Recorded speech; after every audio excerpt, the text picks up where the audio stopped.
What is going on, everybody? My name is Kneeckoh, and welcome to the chat. I'm here with Rico and Toby on the End of the Chat Gaming podcast, where we talk all things video games every week. This episode is going up a day late because we got busy over the weekend. So this video is going up on Tuesday instead of Monday, but normally we go up on Mondays on podcast services like Spotify and Google Podcasts, as well as on YouTube for a video format. And this is actually an interesting episode because this is our first episode where we're not talking like an overall topic. We're actually reviewing a game because it's something we've all been playing. So we're going to come together and talk about this particular game today. And not just a game. Like I feel like pretty much all our podcasts up to this point have been somewhat focused on like PlayStation and Microsoft. This is the first one that's somewhat more Nintendo focused. Oh, it's exclusively Nintendo focused because we're talking about Pokemon Unite, and it's only available on Switch until September, the mobile version. Yeah. But before we get into all of that, housekeeping for you guys. Like I said, we're on podcast services. We're on Spotify. We're on YouTube. We're on Google Podcasts. All that fun stuff. I honestly don't know if we're on Apple Podcast yet. We're supposed to be, but I doubt it. But on the YouTube channel this week, I had my custom Xbox Design Lab controller come in. I made a video unboxing that and showing off Design Lab a little bit. I also have a video that went up this week talking about Skyward Sword HD and if it is worth picking up on the Nintendo Switch. We all came together and played Pokemon Unite on the channel. And then I also reviewed Death's Door, which honestly, if you have an Xbox and you don't have Death's Door, what are you doing? It's freaking phenomenal. It's a must play. It's honestly, I'm going to talk about it a little bit later, so I'll hold myself. I'll hold myself back because we're going to talk before we get into the review. We'll quickly talk about what we've been playing this week. We're going to kick it to Rico first. Let's see. Obviously, part of the main topic of discussion for this podcast, of course, I've been playing a lot of Pokemon Unite, more than I thought I would. Dove back into a little bit of Ghost of Tsushima for a video that'll be going up later, and then I played a little bit more of that just because love that game. And then what else really? Monster Stories 2, been playing a little bit more of that. I found time, and really I think that's it. I might be missing a game or two, but as far as I know, those are the main ones I've been playing. Toby, what about you? What are we playing? Well, I've been playing a little bit of Blood Roots, and a little bit of Chris Tales, but not too much of that. I haven't had much time, other than my generic like Smite that I always play. Nothing too crazy new. I've been busy lately. But you did get a PS5. I did. It's I about time. Welcome to the crew, man. Welcome to the crew. Well, thank you. Finally joined us. He's now finally won with next gen. Well, to be fair, Toby and I both have the next gen Xbox and PlayStation. You're the one that's a little behind the game there, Rico. Yeah. Eat my hairy Puerto Rican ass. But me, what have I been playing this week? A ton of Pokemon Unite. I am freaking addicted to this game. I've been playing a ton of that. We'll get into that here in a second. But also, I've been playing Death's Door. And I have been playing a little bit of Blood Roots like Toby has because that came out on Game Pass. Been diving into that. But yeah, Death's Door has been the big one that I've been playing outside of, my usual rotation of games. And good lord, I had been hearing stuff about this game for a while. I had heard about it on podcasts and stuff. And I just decided I'd pick it up. It's not on Game Pass, which surprised me because it's an Xbox exclusive, so that kind of threw me off. But it's only $20, and it's like a top-down classic Zelda with some Dark Souls, Hollow Knight elements. Just the overall theme of the game and the soundtrack and the way it plays. Seriously, it's a must-buy on Xbox. It's in the running. It's easily top 5 games of the year. There's a fly! There's a fly! Easily, it's in the top 5 games I've played this year. So I highly recommend it. But we will get on to the topic of the show, reviewing Pokemon Unite on the Nintendo Switch. And we all have different levels of MOBA experience. So I'm going to kick it around. All of us can talk about our experience with the MOBAs, because if you didn't know, Pokemon Unite is a MOBA, which is something that I don't think anybody was asking for, but nobody's upset that we got. So I'm going to kick it to Toby first. What's your MOBA experience? Tell us about your history with MOBAs. I've played a lot. you sound like an addict who just recovered and is now like, I had a problem. So I started with League of Legends back in season 3. What are we on now? Like season 10, I 11? couldn't I tell don't you. know. I quit recently, so I don't know. But then I played a little bit of Dota 2 in between there. I've played Heroes of the Storm. I play Smite now as my main MOBA, and now I'm playing Pokemon Unite here and there. So I've been a little bit all over the board for MOBAs. And Rico, what about you? Go ahead and tell us your history with MOBAs. Fucking none. I have had zero experience with MOBAs. The closest experience I've had to MOBAs, I did like try like emphasis on try. Like I didn't even put an hour into it. Try Smite like years ago, and I just couldn't get the grasp of it. And then other than that, the closest thing I had to MOBAs would be whenever I saw my brother playing League of Legends with you guys, basically. So really, Pokemon Unite is my first actual real MOBA that I've played a lot too. And myself, hi, I'm Kneeckoh. I'm a former League of Legends addict. Hello, Nico. I played League of Legends religiously for like 5 years. I started with Toby back in season 3, and I played it a lot. We had a whole crew of us that played back in high school, and we loved it. And then the game got super toxic, and it made our friend group get really toxic. So I just quit playing the game all around. I just left it behind me. I still play Smite. I played Smite off and on for years, and I still played occasionally with Toby over on Xbox. It's probably my favorite MOBA, or was my favorite MOBA. And now we're back to Pokemon Unite, and I thought I had ditched this addiction, but it's back. It's back. I thought I was out, and Nintendo pulled me back in. I really thought I was out and away from it, but Pokemon Unite has pulled me back in, and I'm loving this game. So I'm going to kick it to Rico. What do you think so far? As someone who's never played a MOBA, what are your initial impressions of Pokemon Unite? He's back. He fixed it. Okay. Yeah, maybe. I was gonna say, okay, yeah, Tony's actually moving. I thought he was frozen for a second, but no, he was just standing still like a statue, like. And minor technical difficulties. Rico lagged out there. But back to the question, Rico. What are your thoughts on Pokemon Unite as someone who's has no MOBA experience at all? Well, first off, it definitely my attention, and I feel like it's part of the reason why you're addicted too, is that it's a MOBA with the Pokemon theme, which, you wouldn't think anyone would have thought of, but someone did, and it works surprisingly well.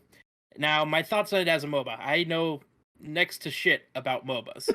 But I have to say, if I did know something about MOBAs, this one's really easy and accessible. Like, you can hop in, you go through just a very, brief tutorial, and it's not hard to get the grasp of the game, really. I mean, you pick a Pokemon, each one fills a certain role, and then you level up as the game goes on, which I'm pretty sure that's the case for all MOBAs. I'm pretty sure. Yep. And then, get different moves stuff, but it's only just 2 moves, which is easy, balance out. You figure out which moves work best together. And really, it's not hard to understand. From my perspective, at least, when I look at a MOBA, I almost look at it in the terms of when it comes to team building, almost like Overwatch. It's you need so many attackers, some all rounders, a defender at least. So I kind of think of it like that. It's oh, okay, this isn't too hard to comprehend. And I don't know what it is about the gameplay, but it's addictive. It's super simple but addictive. Is this what you guys went through? Yes. Yeah. I think what makes this one so addictive is that it's quick. In terms of a normal MOBA, you're going through and the games can take anywhere from 15 minutes to an hour long, where this one, it's counting down rather than counting up on the timer. So you only have 10-minute games. Yeah, I was going to mention that. This is only 10-minute games. So really you could just with almost any free time you have, if you got 10 minutes, you can hop in, get at least one game in, and you're good to go. Yeah. Toby, what are your thoughts?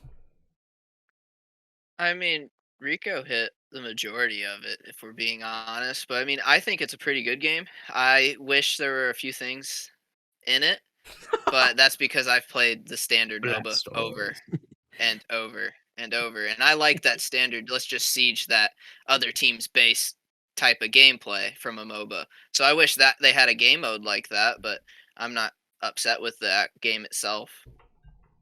Yeah. So for me, I'm into this mainly because I'm the Pokemon guy. I love Pokemon, and this game had my attention simply because of that fact. I've had a history with MOBAs, so hopping into it, it's a blast. I love it.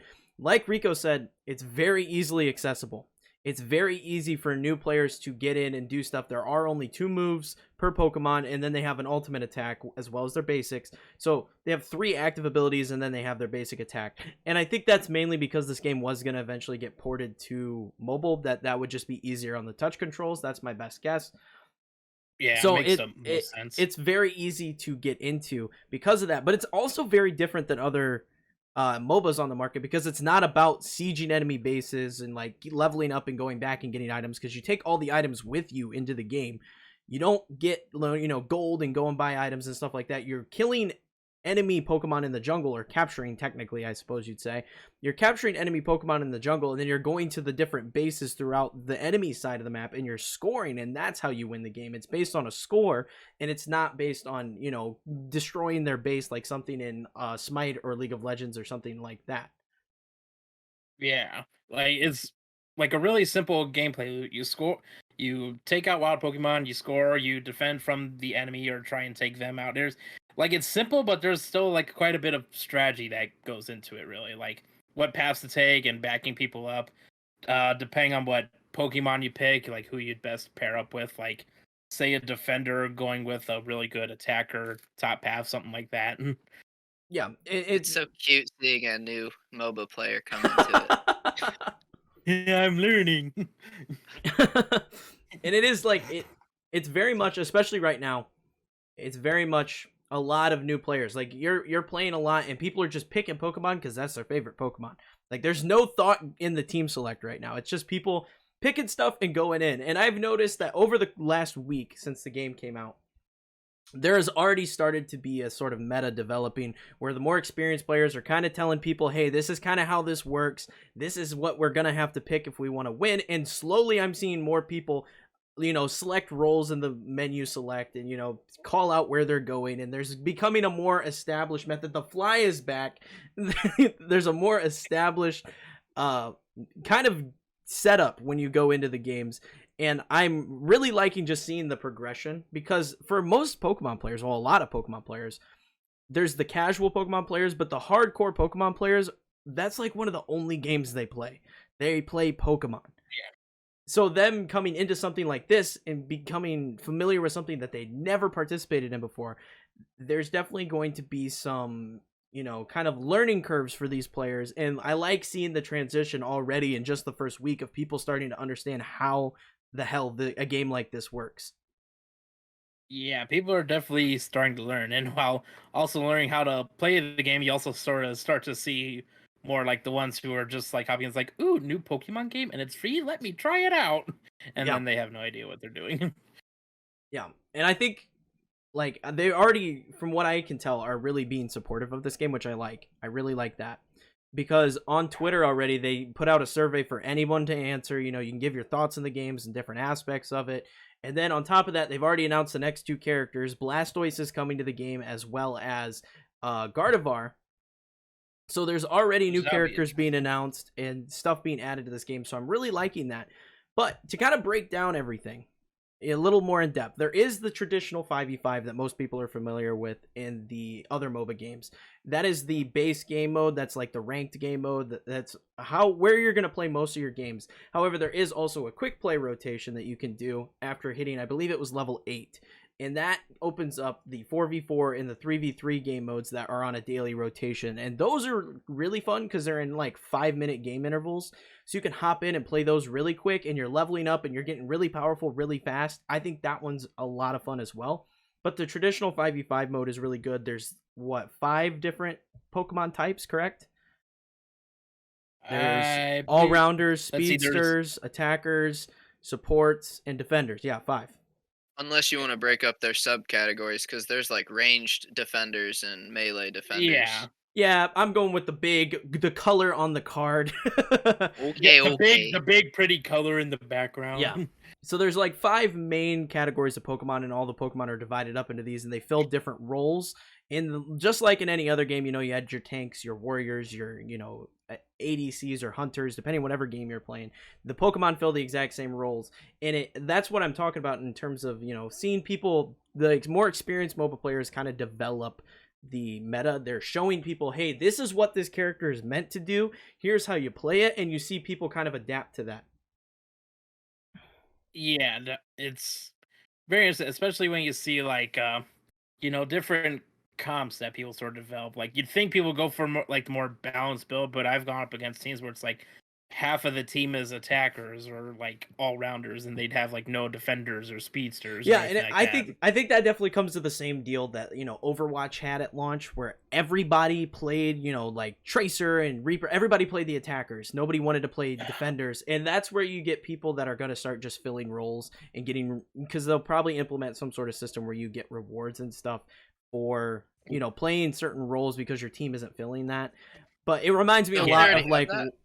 I think there is a system in place like that, but I definitely think that it's having the same kind of like growing pains that a game like Overwatch had.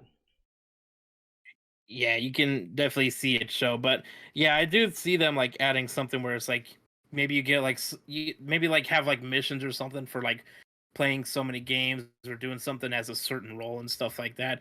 Because this one thing I do kind of like about this game, it does offer a lot of like like free to play rewards, which that was like the one of the things I was worried about with this being a free game, is like how like free is it really? Which so far it's actually like pretty decently free. You don't really have to invest any money at all into this. And that's another question we can ask.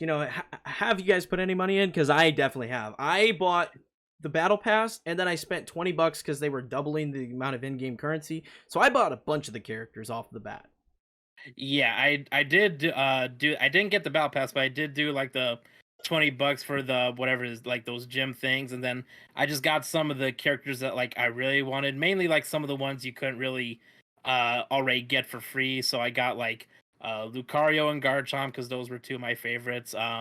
Then also had to get the throat goat Cramorant and and then Gengar. So those were like all the ones I got with that, because like I pretty much broke it down as like all the other ones I can just work towards getting towards those for free. Toby, and you? Yeah, I have not spent a dime on this game.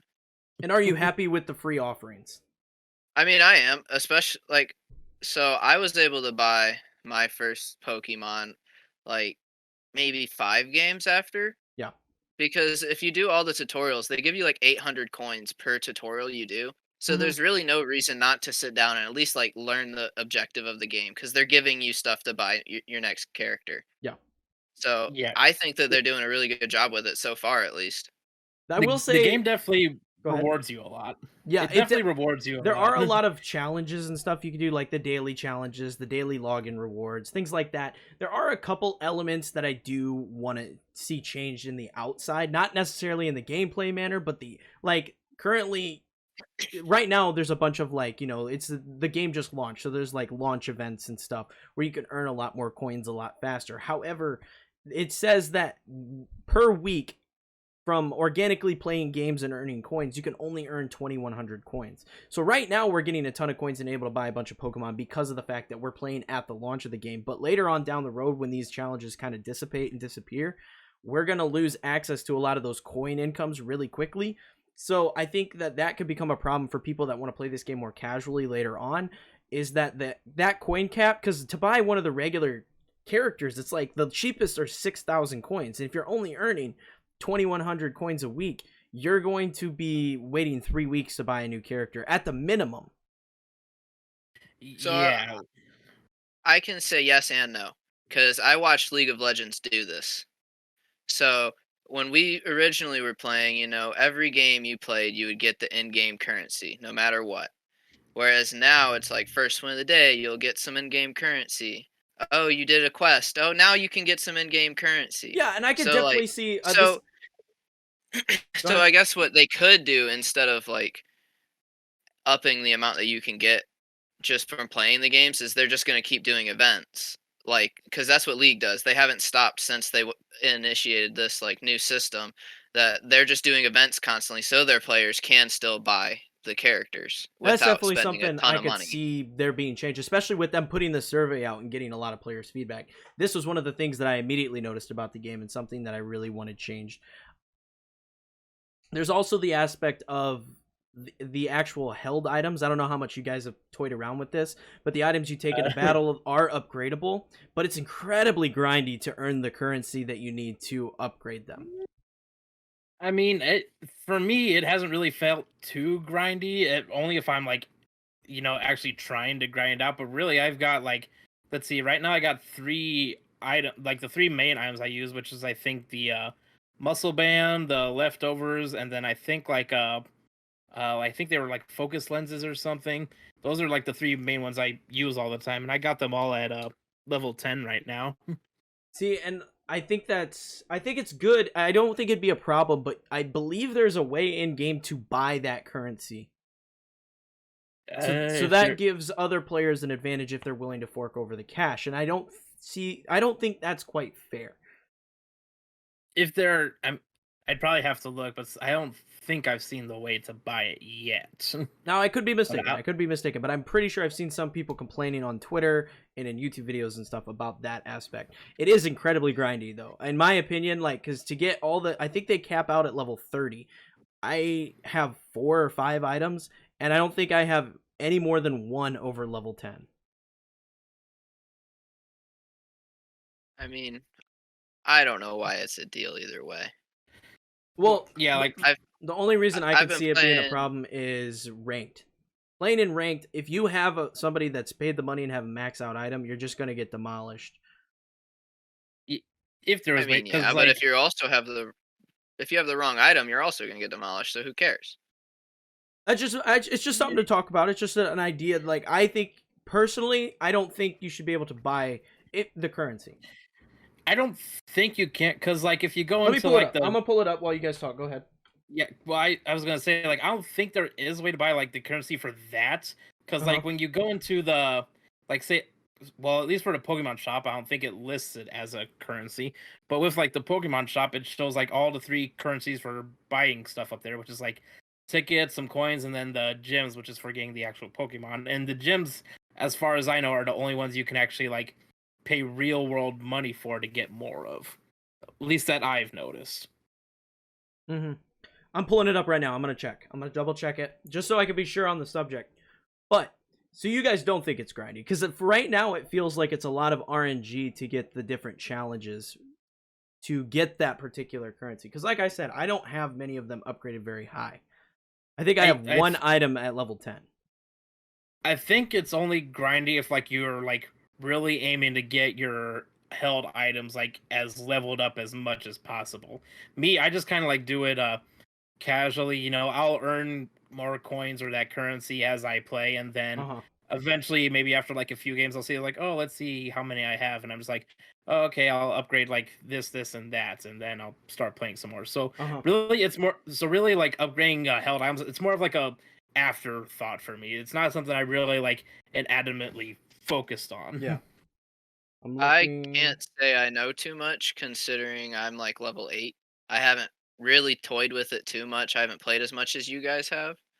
Yeah, I don't played a lot. like, even if they do have the payment service though for it, I don't think it's an issue if you're able to buy it. They have to make money somehow on this game.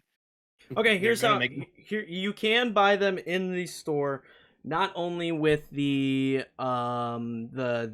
tickets, whatever they're called. Let me look. What are they called? The AOS tickets. You can buy them with your AOS tickets, as well as you can pay for, with the premium currency, you can get the energy boosters, which, after every battle you get so much boost, and then you can roll in the energy tank, and that provides you with more of the that currency that upgrades. That's how you go ahead and get more of those more quickly. So it's not so much paying for the currency, it's more so like you're paying for the loot box.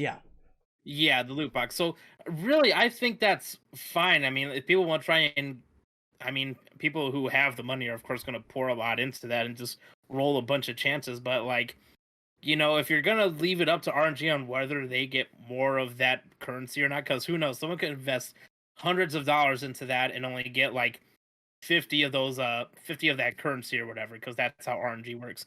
I think that's okay. Okay. Because then Okay. they're not exactly, because then it's not so much a guarantee that if someone spends a bunch of money into that, they're going to get a shit ton of that currency. It's going to be left up to chance. Yeah.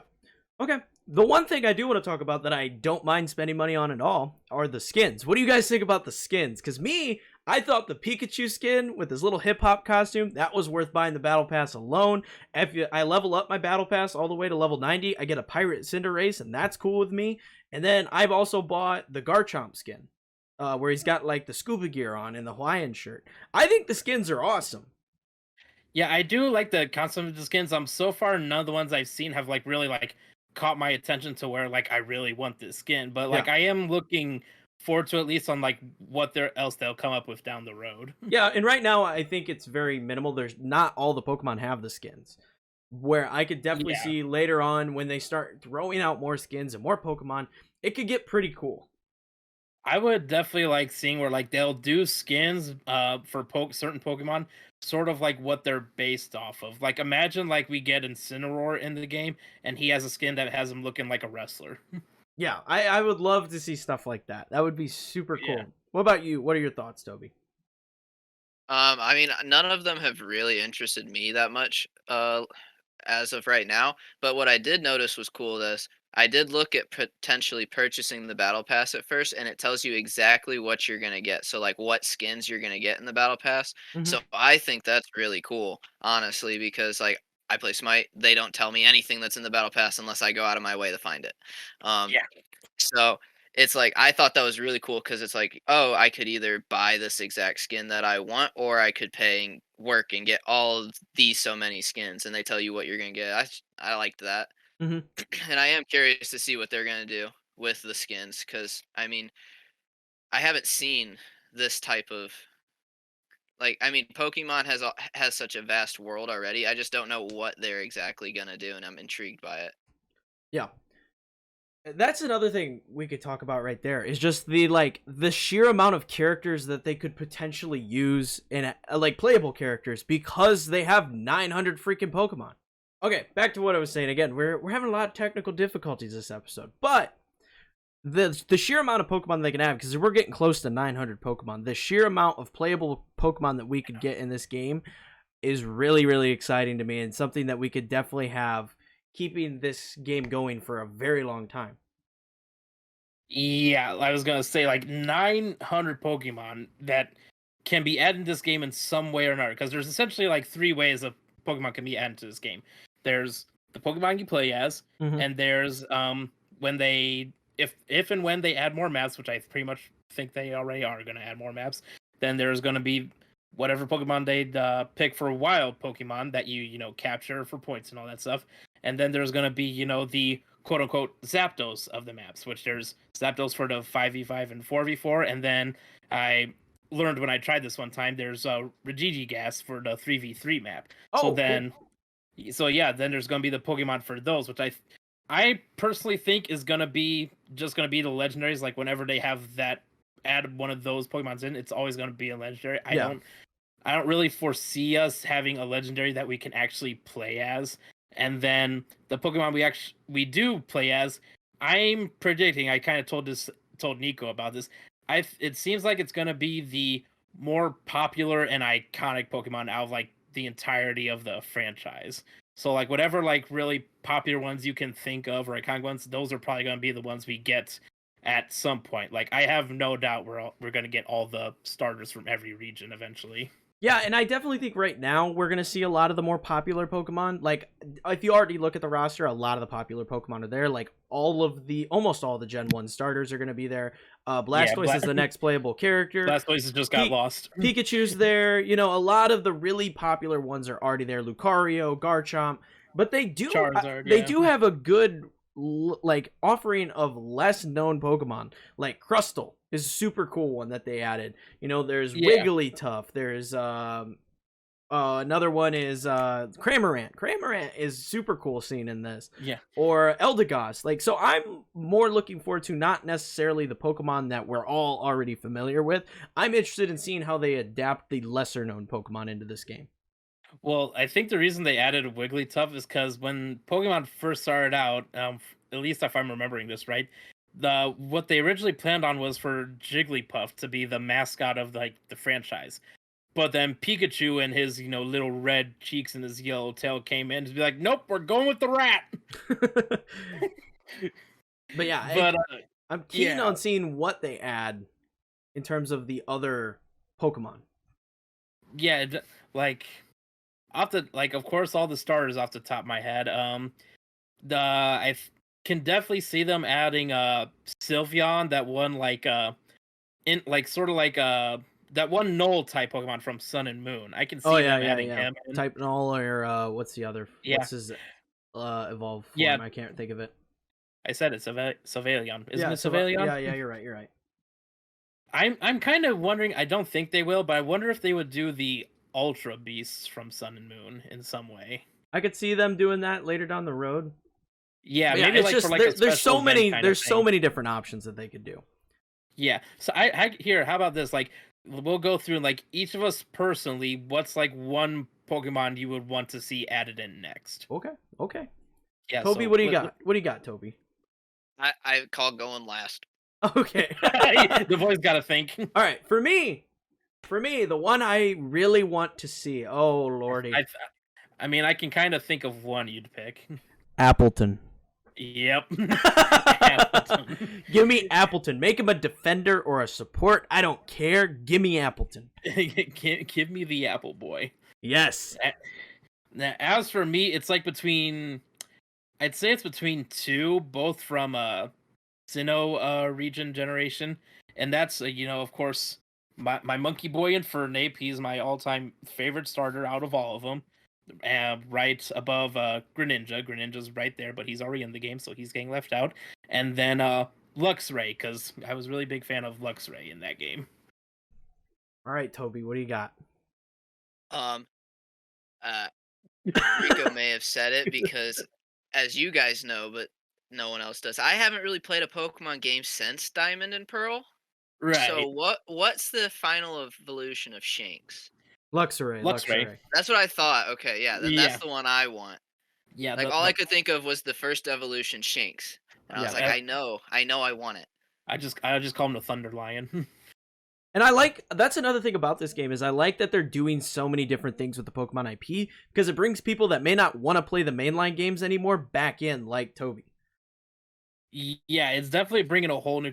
It's kind of reminds me of like when Monster Hunter World first came out. You of course had your normal hardcore Monster Hunter fans, but then it just opened up these massive floodgates for all these new people to get into Monster Hunter, and that's part of the reason why Monster Hunter Rise did so well. So I think that's going to be the same case here. You got your Pokemon fans coming in, you got your mobile fans coming in, and this fan base is just going to explode. Yeah, I think that's really cool part. Now, I want to touch on something you talked about earlier, Rico, the addition of more maps, because currently we have a bunch of different maps, but they're all the same game mode where you're scoring the points. What I would like to see is the addition of some other game modes. And what are your guys' thoughts on that?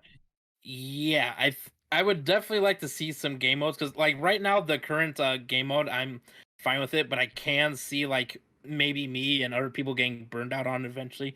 So I would at least like to see maybe like at least two more game modes added eventually at some point. Like maybe like a deathmatch mode, or if not that, maybe another like point focus mode, but something more like capture the flag, or like something similar to like Call of Duty's hardpoint mode, where it's like 3 different points that you try and capture, or something like that. I don't really know. I don't know how MOBAs work. Don't listen to me.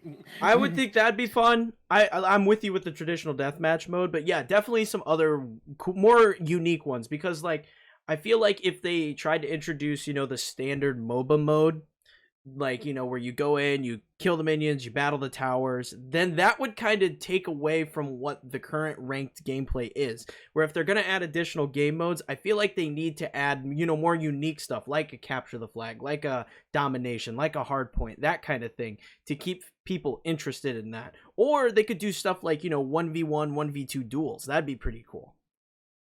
Yeah, that would definitely be some interest. I'd be interesting to see like how the duels work out. Like would they up like the experience gains where you're just like leveling up crazy quick? I wonder how that would pan out. I just think, yeah, that'd be something interesting they could do. Go ahead, Toby. What are your thoughts? I mean, I want a death match. I feel like that would be so freaking fun. Just Yeah. going ham at each other, just beating the crap at each other. I want a standard MOBA style siege the enemy team base, Hmm. but that's what I like. So, Yeah. um, Yeah. and it's definitely plausible for them to have like capture and hold the point or like capture the flag because I mean, Heroes of the Storm isn't that far off from some of those Yeah. modes. Like they Yeah. have Yeah. their own special versions of it, Hmm. but they aren't like they do special things like that. So it's definitely plausible in the near future. Yeah. I like that. We didn't touch on the fact there is a custom mode as well, where if you have a large enough group of people, you can just go in and play custom modes with your friends. So like that's what we used to do back in the day with League of Legends. We had so many people that played the game, we would have too many people on for all of us to play games, so we'd hop on and do custom. So that's also available for people that want to hop on and just play against their friends, which that's always a good time. Yeah, definitely. Like custom modes always add like a lot to games in general because you can just make up your own like bullshit rule sets and then have people fight over it later, even though it's stuff that doesn't make any sense. Yeah. Hide and seek. Hide and seek. Yeah, Hide I and definitely seek. was just thinking like hide and seek would be a cool one with this one. We'd have to figure that out. Hide and seek, and every time every time someone goes by your bush, you hop out and just start singing "Welcome to the Jungle." But so I'm gonna wrap this up. We're gonna wrap the review up, but we're gonna go in and talk about some other aspects of the game. Okay, because we're already pushing 40 minutes, and I want to make sure we talk about all this stuff. So, would you guys recommend this game? What would you rate it? I would rate it. I'd rate it at a nice solid 8 out of 10 right now. I'll probably bump it up once I see at least like what they're gonna add in terms of updates. We already know we're getting Blastoise and Gardevoir. I want to see like how often they're gonna be adding Pokemon and how much they're gonna be adding in these updates. But right now it's like a solid like 8 out of 10, 8.5 out of 10 for me. So clearly, you'd recommend the game. Yeah, I would recommend it. Like if you like MOBAs, I recommend it. If you like Pokemon, I recommend it. If you're someone who's not sure of MOBAs or like have like some sort of impression on just because of what you've seen or heard online, I'd still give this a shot because it's addictive, repeating gameplay with like the most charming characters you can get out of park culture, which is Pokemon. Toby, what are your thoughts? I mean, I'd probably give it a solid 7. There's a few things that just irritate me about the game, which I'm sure we'll talk about here pretty soon. Zapdos. Yeah. There's just a few things that irritate me about the game that I think need tweaked, and there's obviously Pokemon in the game that are stronger than others, and that's just a balancing thing that's going to get worked out in time. So I mean, but that's also just a MOBA thing. Mhm. So I mean, as of right now, I 100% recommend it. It's a fun game. Um, I don't know if I would recommend dishing out money like you guys did, but I would I would at least give it a try. It's a free game. Why not? Yeah, and I think I'm more aligned with Rico there. I'd give it an 8 right now because it is super fun. It's super addicting. I love it. You got, so, if you grew up with Pokemon, or even now, kids grow up watching the newer Pokemon, you get those characters in this game. It's something that you're already familiar with to some degree. And that's something we didn't even touch on. Like, if you've played the Pokemon games or you've watched the show and you read the moves in these games, they're all the freaking moves in the game, in the mainline Pokemon game. So you kind of already know what the hell's going on when you get into this. So it's a really, really fun, like, mashup of just different genres here. And I really like it. I'm with Rico. I need to see what their update schedule is going to be like before I bump my points any higher. But for right now, yeah, I highly recommend playing it. It's super addictive, and I'm looking forward to the new characters dropping here soon. But now that we've said, our thoughts on the game, we've talked about it, I want to talk about, kind of the future of the game and some other aspects of the game, because Tony mentioned, like Rico said, Zapdos is a huge thing right now that people are talking about.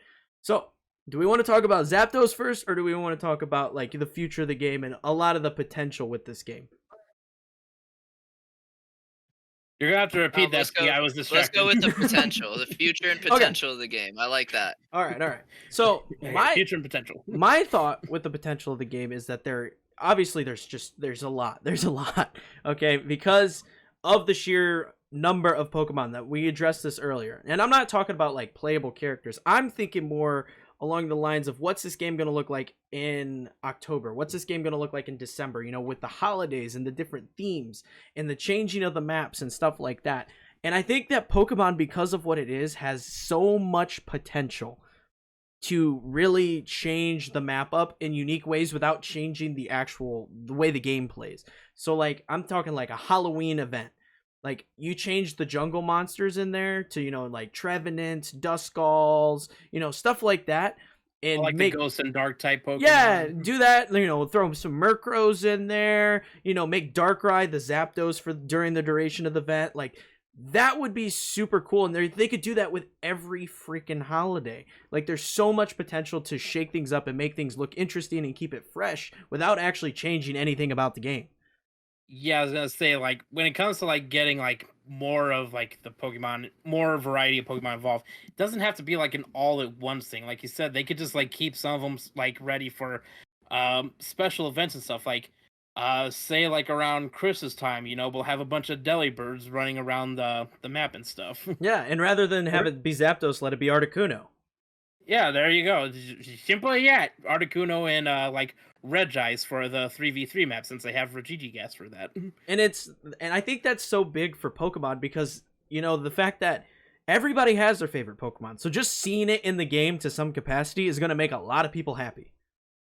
Yeah, it really, like, imagine just like, you know, finally like Pokemon Unite adds like your favorite Pokemon, and that's what gets you to dive into the game. That's perfectly fine. You might not to get to play as them all the time, but you know, it'd still be nice that they're like actually in that game now. Yeah. Toby, what are your thoughts? I mean, you covered the majority of the things wanted to talk about, like how they could change the map up. I think that's like the biggest thing that they have going for them with all the different typings, like the Mm-hmm. seasons. It makes it really easy.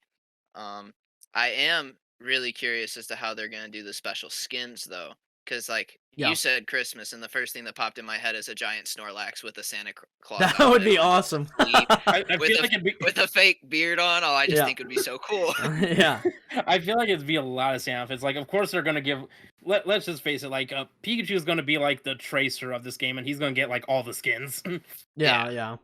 But yeah, like definitely I wasn't even thinking about the skin aspect. I was just thinking about, you know, how they change the map up and they, you know, put snow in the map or whatever it may be. But yeah, the skin aspect would be really cool as well. Like, you know, and they already do it in Pokemon Go, where there's certain limited Pokemon that you can catch during different holidays, like Pikachu in different costumes, or like Stantler has like bells around his neck at Christmas time, and Delibird has like a Oh bow in god, its head. they could add Stantler and turn him into Rudolph. Yeah, like there's just so much they could do, and that excites me with a game like this.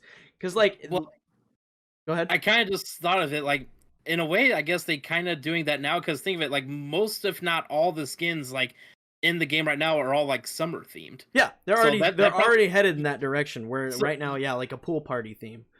Yeah, pool party theme. You know, Cinderace has the whole pirate thing going on. You know, sailing out to sea, yar, give me your birdie. Yeah, like there's so much they could do, and that really excites me. And then again, back to what we talked about earlier with the new potential game modes. That also really excites me. Just giving us reasons to hop back in and play different, you know, styles, not just the standard 5v5 and the rank stuff. I'm really looking forward to what this game has. And then again, the future characters. That excites me as well. Yeah, I was gonna say, of course, the big selling point for this game and what's gonna keep us going is, you know, the more Pokemon they add. That's when it's really gonna keep this game alive. As long as they keep pumping out, like, say, like 2 or 3 Pokemon, let's say, like every month or every couple weeks. That's gonna keep the game alive, and they definitely have the potential to do that. I mean, just like we said, over 900 fucking Pokemon you can add into the game. Yeah. So And I I don't have even a think. question actually. Go ahead. Okay, so like you guys played during it. So like do you think that they're gonna release Pokemon, cuz like we have Alolan Ninetales. Do you Mhm. think they're gonna release Pokemon that are like standard versions, and they're also gonna have Alolan versions to play as in the game? I think Like it's definitely Hmm. possible, or It they could do it, or they could just use a skin, and the skin it changes the moves. It changes the It move chan- effects. You know what I mean? okay, yeah. So instead of yeah, Ninetales having like the ice moves, it changes to a fire move, and it's just a skin adaptation. I could see that being the way they go about it, rather than Yeah. having 2 variations of the same Pokemon. I feel like they'll do that for some Pokemon, maybe not all, because like the way I see it is like I feel like that eventually they are gonna do like a lowland Raichu, but I don't know if Yes, they'll do yeah, normal exactly. Raichu. Because in my opinion, I think a lowland Raichu is more popular just because you got like a cutesy little Raichu just surfing around on his tail. I mean that blew up when people saw that, so why not have him in the game? And I However, think for base, I think yeah, with like base, with yeah. Ninetales specifically, the way they do it with the evolving throughout the game, I think that'd be a little awkward. Just considering how you'd have two different Vulpix, two different Ninetales, versus if you added something like a Alolan Raichu, that's just the character. You don't evolve from Pikachu. You just play as that character. You know what I mean? So I think that's Yeah. how they could handle a situation like that. And then there's also like the possibility like of a duo character, not like Plusle and Minun. Like that can be just a singular character on its own, and they're just like a dual sort of Yeah, character. that is That'd be so definitely something that cool. can happen. Or like technically a dual character, Genghis Khan, and he's got its baby in its pouch. It's like, here we go, honey, we're off to fight. Yeah, like that. There's a bunch of different ones like that they could definitely implement as well, and that excites me as well. Seeing if they do go about adding double characters later on, and seeing just what Pokemon get added, that just gets me excited. Which ones come? Yeah.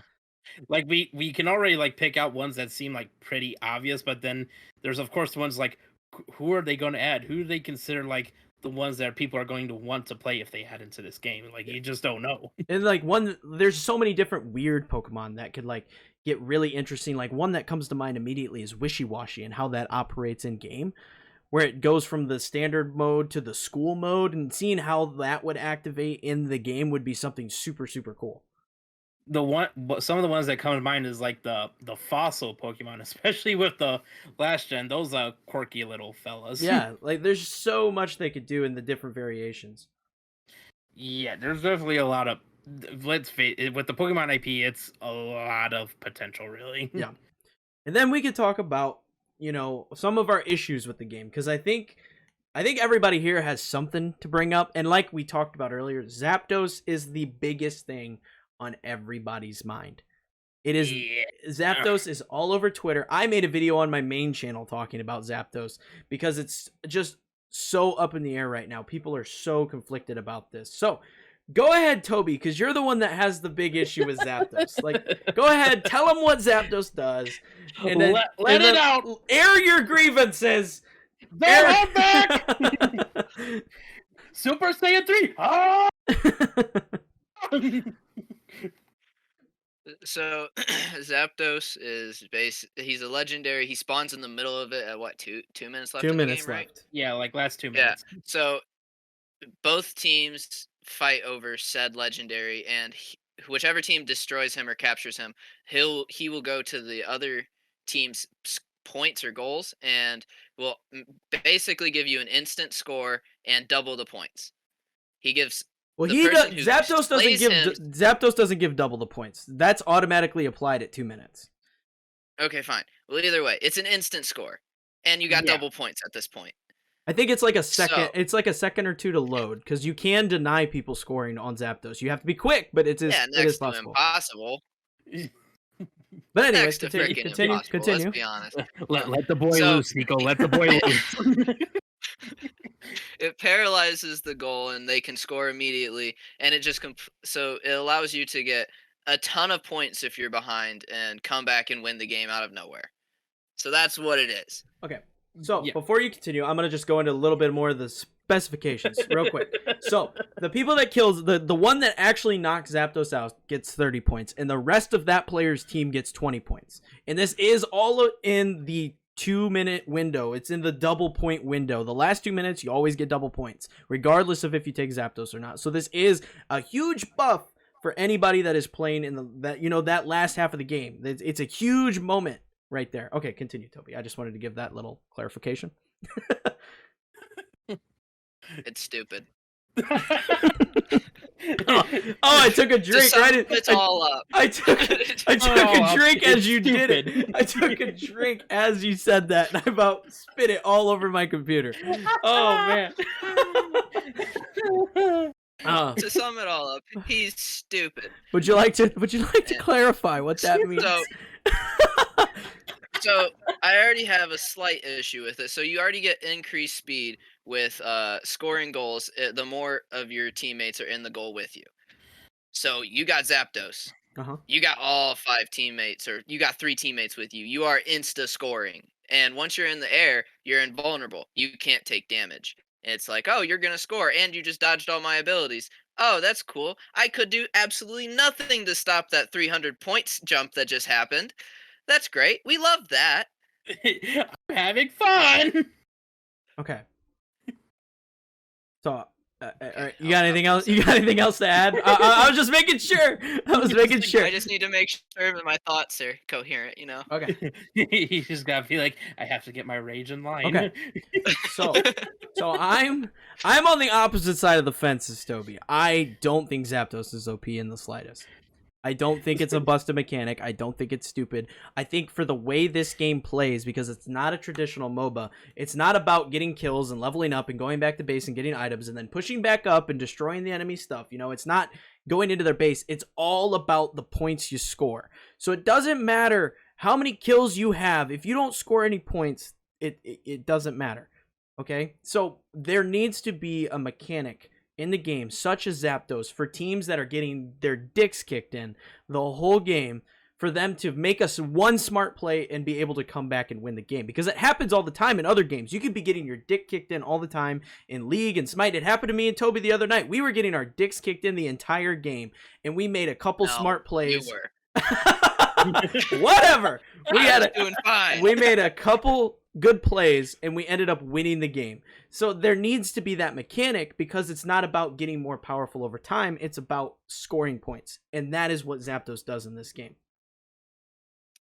See, my biggest issue with that whole thing you said was when you said to me that kills do not matter. Okay? I don't care what you say. Maybe you didn't pay attention like I did, but I watched that little XP bar because it's something I have to know. And if I steal your last hits on minions because it gives such an increase in the XP buff, I steal kills on the last hit so I can get that increase XP buff. I've watched people get a triple kill and they'll jump 2 levels in the early game. And when they have that high of an advantage with that much like their abilities that are increased compared to you, it's next to impossible to stop some of those guys. Yes. Kills do matter. I don't care what you tell me. XP tells me the truth. These are facts. Yes, but by the end of the game, everybody is level 12 or they're level 13. When Zapdos is up, everybody is about that level. Unless these people are literally running in circles around the goal. If they're actually playing the game, they are around level 12 to level 13 by the time Zapdos is up. The kills, it's not even about getting kills. This game is more about pushing the enemy back. You have to kill them to do that, because if you get hit while you're trying to score, it stops the score. So it's about either pushing them back to the point where they're too scared and they don't want to lose their points, because you do lose, I think, half your points when you die. You lose half your points to be able to score, so they don't want to lose their points. Maybe they're sitting on a 50 bomb and they're trying to save it. They're going to run back, then you score. Or if you have to kill them to score, it's sometimes what happens. But it's not your main objective. You're trying to get them out of the way so you can go and dunk on them. That's what the objective is. Rico, you look like you have a thought. You got a thought? It's just I just kind of noticed this, but I look like a Hispanic Heisenberg from RE8.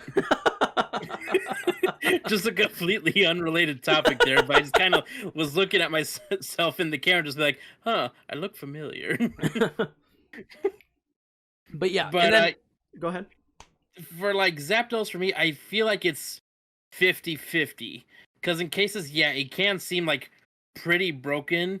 But at the same time, I think it's just because the game's so early on and not a whole lot of people know how to manage Zapdos when he does pop in. See, and that is the stance I'm on. Because in the terms of Zapdos, you take Zapdos, you have like a 15-20 second window in order to go score, correct? Yeah, in that instance, you can go straight to their home base from Zapdos. So let's say you dick on the enemy team the entire game. You don't need to take Zapdos. If you're up points, you don't need to take Zapdos.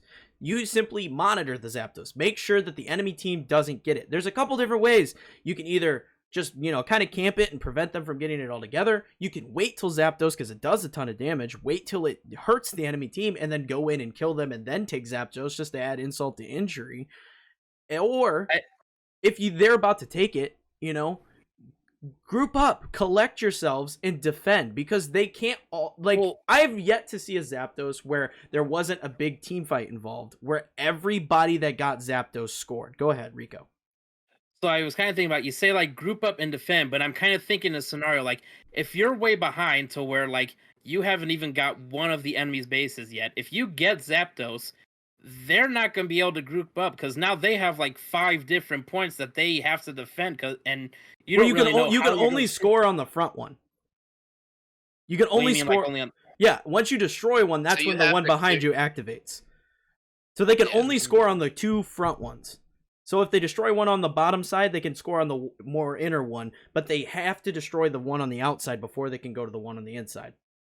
Okay, but you can go to like the home base one no matter what, right? Because I've done that before. I don't believe so. I'm not positive of it though. I'm just gonna say I think I've done that before, where like my team got Zapdos and I headed straight for like the main base, even though they still had like that depends. That depends. If you've completely knocked out one side, yes, you can go all the way to the home base. I was gonna say I don't know if we did or not. I think there was still like one base left on each side. I can't remember. Just watch me now. I'm gonna dive back in, try and get myself in the exact same scenario. It's like, okay, Mythbusters, let's go. But yeah, so like, I have yet to see one where there wasn't a big fight that broke out where everybody on the team that got Zapdos scored. That is yet to be a situation that I get. Now, like I said earlier, the minimum points that you can get, because the one guy that kills Zapdos gets 30, you get 20 on everybody else. It's double points, so you're looking at 220 points total right there. Yeah, that is, depending on the lead that you have, that is not enough to bring you back, especially considering to get that 220 points, everybody's got to score. But you could have points prior to that. Yeah, I was gonna say you also got to think of like how many points you have prior to that, because some people might have enough points to where they're already at that 50 cap, and then, or who knows, everybody gets that 50 cap after killing Zapdos, and now you just get 500 points dropped on you. Yes, I get that. There is definitely scenarios where you're going to have more than the 220, but I'm saying a minimum, you're going to have 220 points stacked on your team. But again, you have to have everybody score to hit that mark. What situation has there ever been where it wasn't that you wiped the team and everybody scored? Go ahead, Rico. I was just gonna say I've had that instance. I had some rough games. I mean, yes, unless you're like spawn killing them and you're just sitting in front of it waiting and everybody's just scoring right there. Dude, Rico. yeah, I've had that happen. Yeah, I've had that happen too. But yeah, like, I just don't see. I feel like and a lot of people like posting their stat charts. You can look at the stats at the end of the game. You can see what the Zapdos happen, and you can see right there that like I saw one today where somebody posted, and Zapdos wasn't taken until like 45 seconds left in the game, and all of a sudden the team came back, and they hadn't scored. The team that was already up, that was up before the Zapdos, hadn't scored in the last 3 minutes of the game. Why did no one score in that time? I think you can break these charts down and really determine what the cause was without really pointing at Zapdos. Because there was 100 points that they gained before even taking Zapdos, the team that was down, and that only put them at around 200 points that they were missing to win the game. So Zapdos, that alone, Zapdos doesn't give you that much. Like, you have to have everybody score. If nobody has points, everybody has to score to get 200 points. So there was some flaws in the playing of the other team at that point.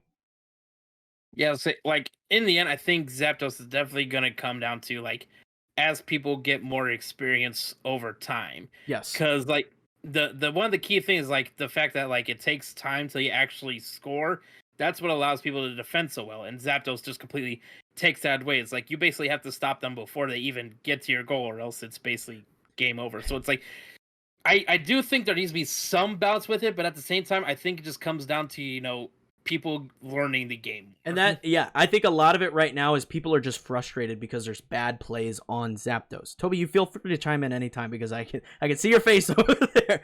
But I feel people are right now, let their rage loose. They're inexperienced. They don't know, and it's really hard to coordinate with your teams. Okay, And that happens in any MOBA. Teams are just going to do what they want. People think, oh, I can hop in and steal this Zapdos. They're going to do it. They're going to die. You're down a player. So there's always going to be that frustration of my team did it, but that makes Zapdos OP. It's not Zapdos. It's the inexperienced players. Now, Yeah. Toby and I were talking about this earlier, and I feel there is a way to simply mitigate the problem with Zapdos altogether. There is a way. And I don't know if Toby agrees with this method, but we were talking about it, and this needs to be added to the game. Right now, there is no way to know who's winning and by how much they're winning. It simply says at certain minute intervals, you're struggling to keep up. We have a huge lead. Stuff like that. It never gives you an exact number. Put that on the screen, and that already tells teams how they need to handle Zapdos moving into the end game. Yeah, and plus, like, it also just tells people, like, hey, refocus your goals a little bit. Maybe, like, actually come down to bottom and help me out when I'm getting triple teamed like some sort of bad porno starring Pikachu. Yeah, like, I think adding that alone would get rid of a lot of the frustration with Zapdos, because you could look at it and be like, okay, look, guys, we are up 400 points going into the last 2 minutes of the game. If we handle the Zapdos effectively, if they only let, one of their players score, or if we just deny them Zapdos altogether, we don't have to take the damn thing. If we just sit on top of it and deny them, then we have no problem. If we keep the pressure on and we keep trying to score while they're not going to have a chance to take Zapdos, because they got to stop us from going up even farther, So having that just little number on screen would be like, look, we now know how to handle Zapdos at the end game. Right. It's like, I'm going to say this now, though. You made a terrible play. All right? It doesn't matter if you're up. Don't go and rush the enemy base if the entire team is taking Zapdos. Don't do it. No, I'm not saying if they're taking, they're gonna come back and they're gonna dunk on you and they're gonna get all of them points. I'm not saying they're taking Zapdos and you rush their base, but I'm saying if you're already Zapdos spawns and you're already pushed up, they're gonna try and stop you from scoring on that double point zone. That's what they're going to be focused on. They're not going to be focused on, pushing to Zapdos at that particular moment. They're going to be focused on stopping your team from pushing farther up. So if you just keep that pressure on and don't even give them the opportunity to go to Zapdos, knowing your points right there lets you make that decision, lets you handle it accordingly. Yeah. I'm the noob here. So for me, I'm with Rico. I'm siding with Rico that it's more about inexperience. I guarantee you, in a month or two, give me a month or two, all the tweets that are bitching about Zapdos on Twitter, they're gonna stop. Still be there. You'll hear nothing about. Well, they'll still be there because you got to delete them for them to disappear. But the recent ones, like the ones that show up daily on your timeline, they'll disappear, and you know what'll happen? It'll be bitching about their teammates making bad plays, because that's what every MOBA's about. After people learn how the damn game works. I've already learned that. I had one game yesterday. It only happened one game. It hasn't happened too often yet, but it's starting to rear its ugly head. I had one game where I kept going bottom half with this fucking Talonflame player.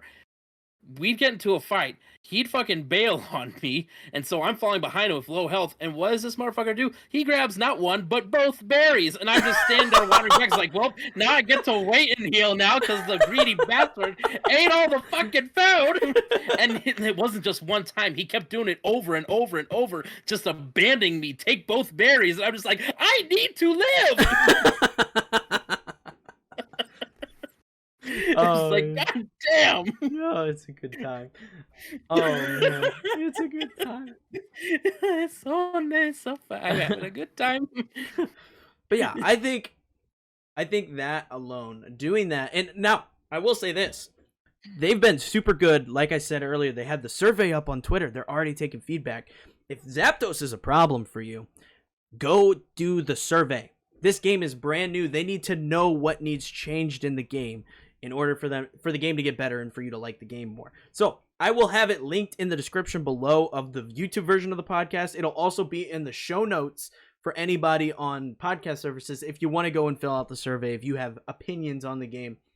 Like I put in my survey that I hated that they were locking the number of coins we could earn in the week. It's scamming people into paying more money on the game.